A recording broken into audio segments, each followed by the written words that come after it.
But Tony Preckwinkle has said, I'm giving back his money, and I'll give back the money that I raised at his house. And I didn't know about the personnel investigation of his son. What do you buy that? Well, I do not buy that, because Tony Preckwinkle is always apologizing and giving back things. That has been her history. She's either firing people, like her chief of security, who was home in bed, and she was a committeeman. He had no reason to have political literature in the county truck, which she also is used to go to political events, and changes the license plate so that it looks like a private vehicle, which is also disingenuous. And you know, the people whose lives Tony has ruined, that I know personally, is just really disingenuous as well. So that is not the kind of heart. Who? Well, people in my office that had to lay off.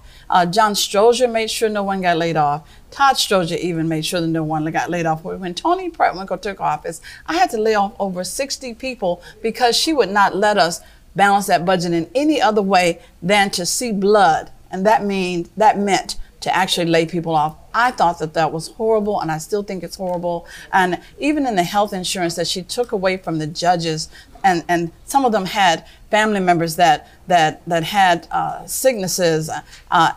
It was just that kind of heart that I have a problem with. We do not need that here in the city of Chicago. Now, what do you say about her claims about the $10,000? She didn't know about it. She's giving it back. The fundraiser at his house, the conversation she had about his son. He wanted a job. She got it. What do you see about that? Well, she's been in office for quite some time. Even beyond just accepting money that was raised, there was the capacity to call out just the overall corruption. There was the capacity to call for a lot of the changes that took place in an emergency after Alderman Burke was charged.